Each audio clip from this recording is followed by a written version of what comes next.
द्वारका में रील बनाने के चक्कर में तेज रफ्तार गाड़ी ने 22 साल के साहिल नाम के लड़के को रौंद दिया है, जिसमें उसकी दर्दनाक मौत हो गई। उसी मामले में साहिल की मां ने इंसाफ की गुहार लगाई है। दरअसल रील बनाने की होड़ में स्कॉर्पियो वाले ने 22 साल के साहिल को रौंद डाला था। मृतक साहिल की मां ने बाकायदा वीडियो बनाकर अब सोशल मीडिया पर न्याय की गुहार लगाई है। आरोप यह है कि जिस गाड़ी से साहिल को कुचला गया उसे एक नाबालिग चला रहा था, जिसके पास ड्राइविंग लाइसेंस नहीं था। और हमारे साथ इस वक्त साहिल की मां जुड़ गई हैं।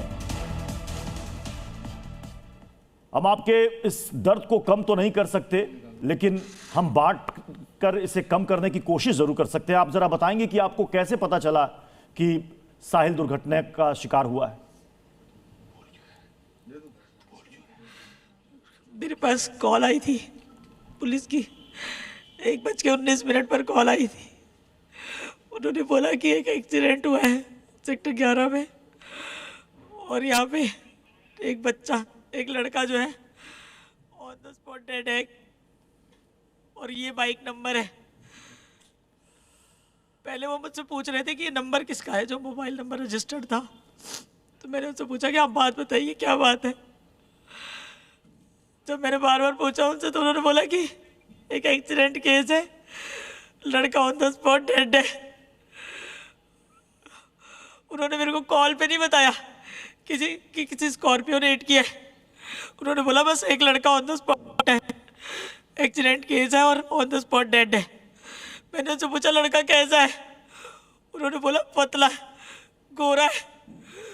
मेरी जान चुक गई, मैं भागी बस। मैं अपनी सीढ़ियों में बिलबिलाती हुई भागी हूँ अपनी गाड़ी लेके। मैं वहां पे पहुंची तो मेरा बच्चा ऐसी हालत में पड़ा था।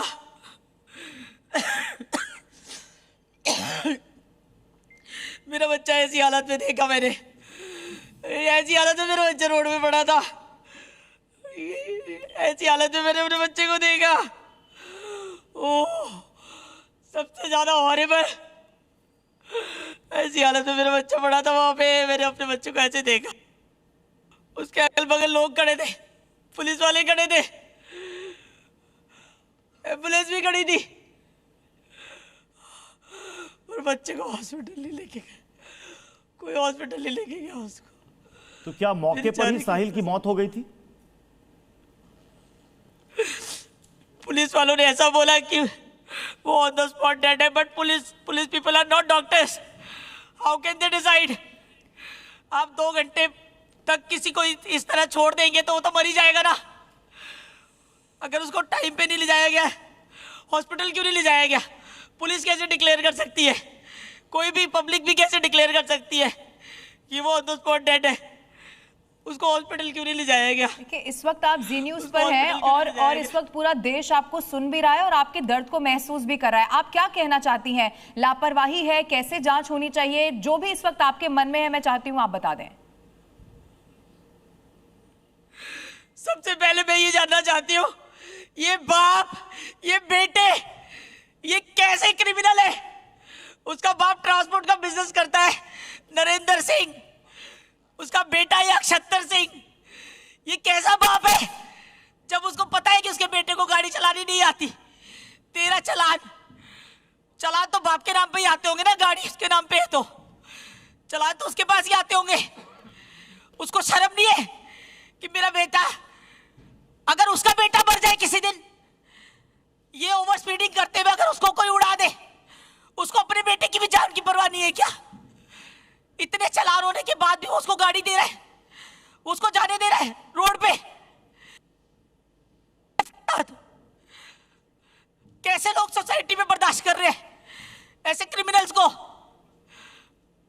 मैं ये जानना चाहती हूँ सबसे पहले, आज तक कैसे घूम रहा है वो खुला? अच्छा, वो जो इतने ओवर स्पीडिंग के चालान के ऊपर जी, उसकी उम्र क्या है? आपको क्या जानकारी मिली है? पुलिस ने क्या दर्ज किया है? 17 साल या 19 साल जिसने गाड़ी चलाई और रौंदा? जिस दिन एफआईआर दर्ज हुई थी जी, जिस दिन एफआईआर दर्ज हुई थी उस दिन 19 साल दिखाई गई थी उसकी एज। अगले दिन हमें आईओ ने बताया कि उन्होंने जो डॉक्यूमेंट्स, आधार और एमसीडी के जो भी डॉक्यूमेंट्स निकाले, उनके बेस पे आईओ हैज टोल्ड अस कि वो जुवेनाइल है, वो 17 साल का है। बट अभी इसकी भी पूरी तरह जांच होनी चाहिए कि ये टेम्पर्ड तो नहीं है, उसकी आईडी टेम्पर्ड तो नहीं की गई है, ये भी जांच होनी चाहिए। बिकॉज उसका बाप है ऐसा, मुझे सुनने में आया रातों रात बहुत कुछ हुआ है। मैं अपने बच्चे के उसमें बिजी थी, मेरे बेटे को मॉर्चरी भेज दिया, मैं शॉक में थी, मैं अपने बच्चे को गले नहीं लगा पाई। हॉस्पिटल में भी मॉर्चरी में ले जाने से पहले भी मेरे बच्चे को गले नहीं लगा रही थी, मुझे टच भी नहीं कर रहे थे। मेरे बच्चे को इतना दर्द हो रहा होगा, उसको इतनी चोट लगी थी,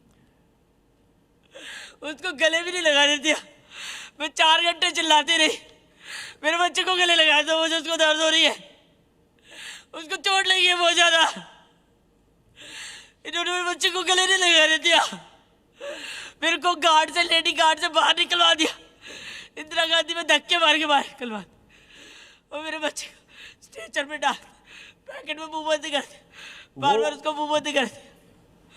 वो आपने कहा कि पुलिस ने बाद में आपको बताया, आईओ ने आपको बाद में बताया कि जब उन्होंने डॉक्यूमेंट जांची तो पता चला कि लड़का तो नाबालिग है, जुवेनाइल है, वो शायद बेल पर बाहर आ गया है बोर्ड के एग्जाम देने के लिए, आपको जानकारी है?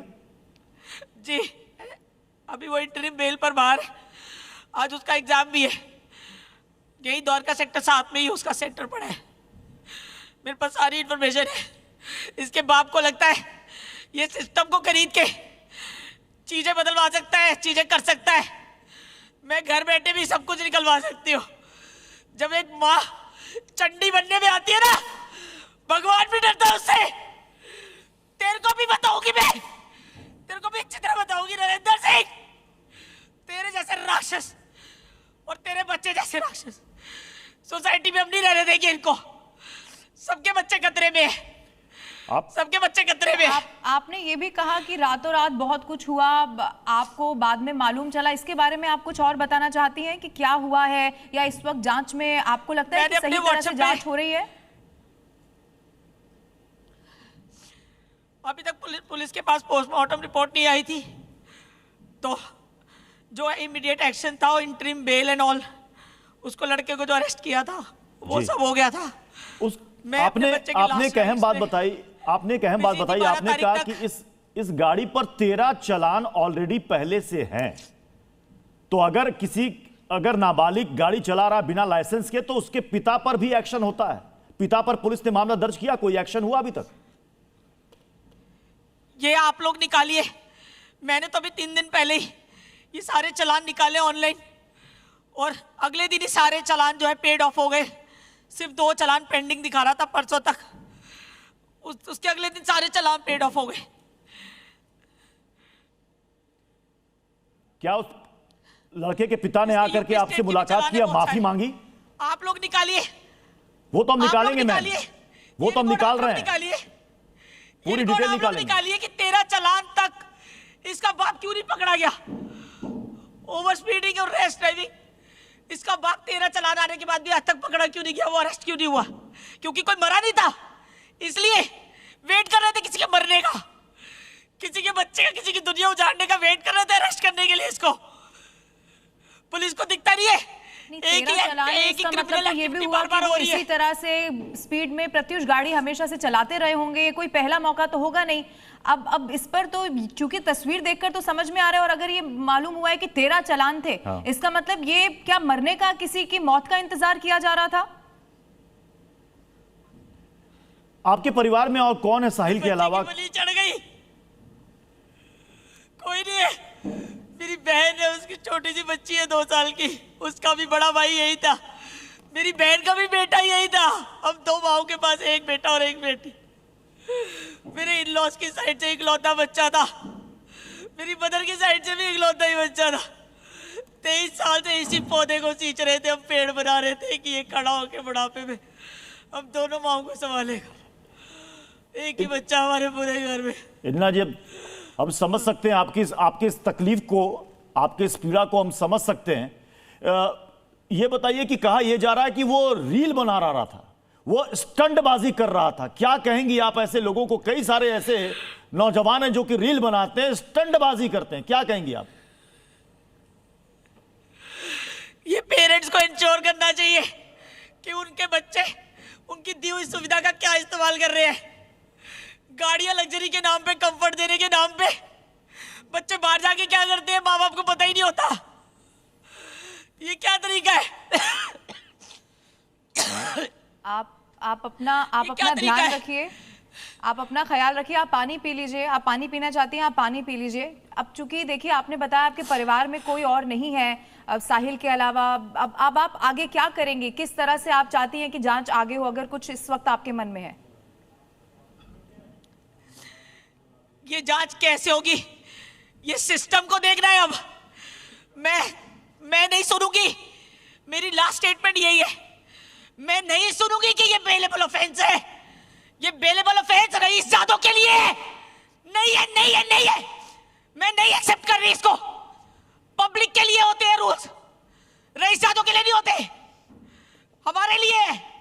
अगर हमारी सेफ्टी नहीं है तो हमारे चुने हुए लोग भी नहीं चाहिए हमें, जो अपनी सुविधा के हिसाब से सीटों पे बैठने के बाद अपनी सुविधा के हिसाब से रूल्स बनाए। नहीं, मेरे को एक्सेप्टेड नहीं है। दुनिया एक्सेप्ट करती है, करती रहे, मेरे को एक्सेप्टेड नहीं है। ये मेरे को एक्सेप्टेड नहीं है। मुझे उसका बाप भी चाहिए जेल में, मुझे उसका बाप भी जेल में चाहिए। और 17 साल का भी कोई छोटा नहीं होता बच्चा, कोई छोटा बच्चा नहीं होता। नहीं, अगर वो नाबालिग है तब भी, और अगर वो बालिग है तब भी, गर्मी का पता है जी, अगर वो नाबालिग है तब भी और बालिग है तब भी कानूनन सजा होगी। लेकिन क्या पुलिस की कार्रवाई पर आपको भरोसा नहीं है? पुलिस वालों ने आपसे क्या कहा? 13 दिन तक मेरे पास कोई कॉल नहीं आई, 12 दिन तक, 10-12 दिन तक मेरे पास कोई कॉल नहीं आई पुलिस की साइड से। मुझे किसी ने कांटेक्ट करने की कोशिश नहीं करी। मैं 12 तारीख को अपने बच्चे का लास्ट राइड हरिद्वार पे करके आई हूँ। उसके बाद अगले दिन मेरे घर में हवन था। उसके बाद जब मैं फ्री हुई हूँ, मीनवाइल मैंने अपने बच्चे के शांति पाठ वाले दिन अपने व्हाट्सएप पे अपने बेटे का स्टेटस लगाया, उन सब रिश्तेदारों और फ्रेंड्स को बताने के लिए जिनको मेरे को याद नहीं है कि मेरे को किस किस को, क्योंकि मैं इंडिविजुअली किस किस को इन्फॉर्म करूंगी। जब मैंने व्हाट्सएप स्टेटस लगाया तो बहुत सारे ऐसे कॉमन नोन जो द्वारका में रहते हैं वो शॉक हो गए, उनके मैसेजेस आने लगे। मुझे उनके थ्रू पता चला कि इसका बाप रातों रात बहुत कुछ कर रहा है। मैं किसी का नाम डिस्क्लोज नहीं कर सकती, किसी की सेफ्टी और सिक्योरिटी का मामला है, लेकिन मेरे भी बहुत सारे लोग हैं। मैं 2013 से यहाँ पे हूँ, लोग मुझे भी जानते हैं, मेरा भी रियल एस्टेट का काम है तो मुझे भी लोग जानते हैं मार्केट में। बहुत सारे ऐसे लोगों के कॉल और मैसेज आए, उन्होंने बताया कि इसका बाप तो जी बहुत कुछ कर रहा है, तू लेट मत करियो। अच्छा, एक विजुअल मैं आपको ये बता दूं, एक तस्वीर हम दर्शकों को इस वक्त दिखा रहे हैं, उसमें कार में बैठे हुए एक भाई बहन संभवतः हैं और उसी गाड़ी से साहिल को वहां टक्कर लगती हुई नजर आ रही है। इसका मतलब ये है कि वो एक अकेला आरोपी नहीं है, और भी लोग यहाँ पर गाड़ी में सवार थे। आपको जानकारी है इसकी, वो कौन है साथ में बैठी हुई? अब तो सारे एविडेंस भी हैं, अब तो सारे एविडेंस भी हैं। इन्होंने मेरे बेटे को ही उड़ाया है, मेरे बेटे को उड़ाया क्योंकि मेरा बेटा बस के पीछे था, वो बस के पीछे था। उसने जैसी साइड देखने के लिए गर्दन इधर करी, इतनी देर में इन्होंने उड़ा दिया। ये इतनी ज्यादा ओवर स्पीड में थे। तो आपने कोई और शिकायत दर्ज कराई है या पुलिस ने माना है कि ये बस एक सड़क हादसा है, रोड एक्सीडेंट? आप कह रहे हैं कि उसमें पिता के खिलाफ कड़ी कार्रवाई होनी चाहिए, आप कह रही हैं मर्डर है। मर्डर से फर्क नहीं पड़ता, इतने सारे एविडेंस होने के बाद भी अगर इनको यही मानना है तो पब्लिक जवाब लेगी इस बात का। पब्लिक फैसला करेगी, लोग फैसला करेंगे जिनके बच्चे खतरे में। अगर सिस्टम को अभी भी और भी कुछ चाहिए तो शर्म आनी चाहिए। अगर लॉ एंड सिस्टम को अभी भी कुछ चाहिए, ये बाइक उड़ती हुई मेरे बच्चे की बाइक उड़ती हुई साफ दिख रही है। इसके बाद भी क्या चाहिए सिस्टम को? इसके बाद क्या चाहिए? और ये बहुत दर्दनाक है।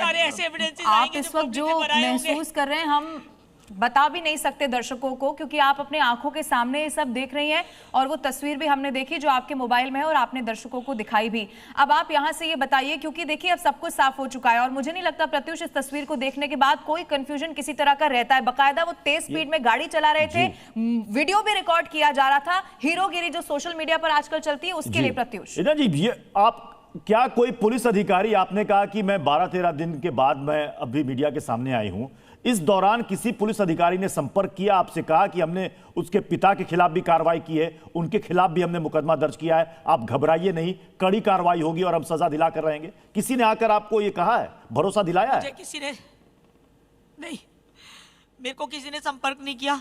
मैं खुद गई थी एक दिन डीसीपी साहब के पास और एसीपी साहब के पास।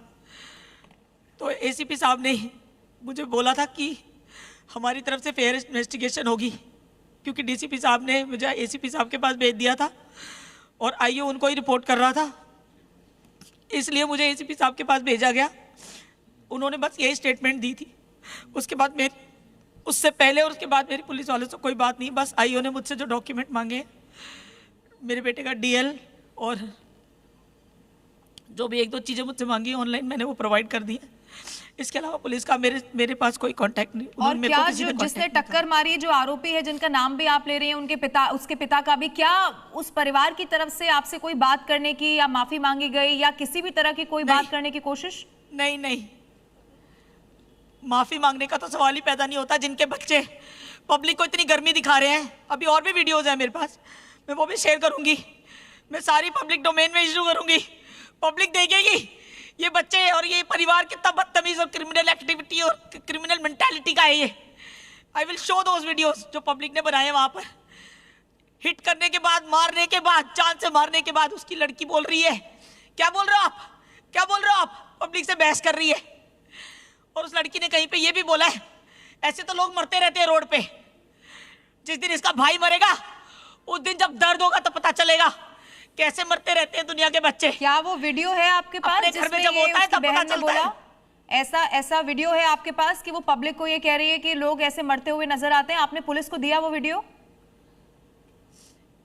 ये स्टेटमेंट उसने कहीं और दी है, लेकिन वो जो पब्लिक से बहस कर रही है, क्या बोल रहे हो, क्या बोल रहे हो, वो वीडियो है मेरे पास।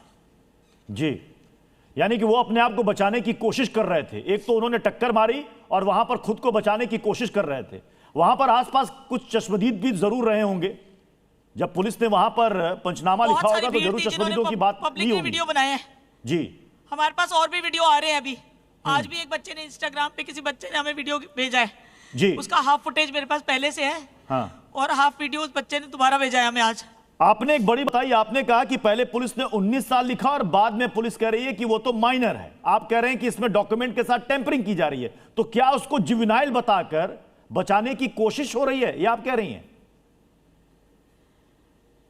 देखिए, मैं पुलिस पे इल्जाम नहीं लगा रही हूं अभी, लेकिन मेरे सेटिस्फेक्शन के लिए मुझे I want to see all the documents. और आप मीडिया जांच करेगी, आप मेरे ब्याह पे मीडिया जांच करे, सही प्रमाण आप लोग निकालिए।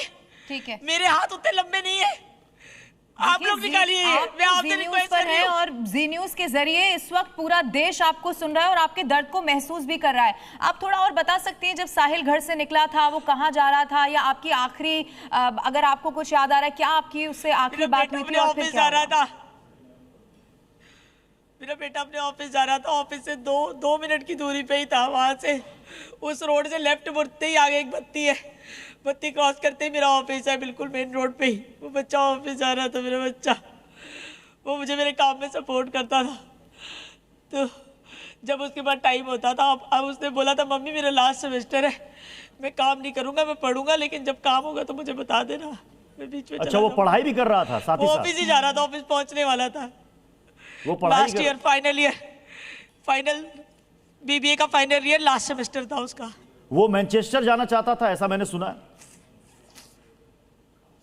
उसका कॉल लेटर आया है मैनचेस्टर यूनिवर्सिटी यूके से। जी, अच्छा, उसे मैनचेस्टर जाना था, वहां से कॉल, वहां से आपने कहा कि एक लेटर भी आया था। लेटर आया हुआ है जी, उसने अप्लाई कर रखा था ji, he was waiting for that. आपने कहा कि आपके साहिल के साथ जो हुआ वो देश में किसी भी मां के साथ ना हो। तो ये जो रीलबाज हैं, ये जो स्टंटबाज हैं, जिनके लिए कुछ कानूनी प्रावधान है, आप क्या कहना चाहेंगे सिस्टम से या सरकार से, क्या कहना चाहेंगे आप? मैं ऑलरेडी बहुत कुछ कह चुकी हूं। अगर सिस्टम को अभी भी सुनाई नहीं दे रहा और मुझे हर न्यूज चैनल पे आके बार बार रिपीटेडली एक ही बात बोलनी पड़े, तो वो भी शर्म बना के। सिस्टम को अपनी कमियां पता है। ये जल बोर्ड का जो मैटर हुआ है, ये इतने दिनों से, कितने सालों से ये रोड नहीं बन रहा है। वो सिंगल रोड है, उस रोड पे लोगों को इतनी प्रॉब्लम हो रही है। मैं कितने सालों से तमाशा देख रही हूँ। यहाँ पे खोदते हैं तो पूरी दिल्ली खोद के रख देते हैं, नहीं होगा तो कुछ नहीं होगा, और होगा तो सब कुछ एक साथ होगा। लोगों की परेशानी का कोई अंदाजा नहीं है सिस्टम को। मैं बार बार रिपीट नहीं करना चाहती। ठीक है, मेरे को सिर्फ सजा चाहिए। आप हमारे मैं साथ नहीं जुड़ी- सुनूंगी कि ये बेलेबल ऑफेंस है। मैं नहीं सुनूंगी, और नहीं आपने सुनूंगी, नहीं अपनी सुनूंगी। बात पीएम जी मोदी, न्यूज के जरिए देश तक रखी। लॉ। आपका बहुत बहुत शुक्रिया। और इस वक्त आपका जो दर्द है वो हम लफ्जों में बयां भी नहीं कर सकते, लेकिन बहुत शुक्रिया आपका हमारे साथ जुड़ने के लिए।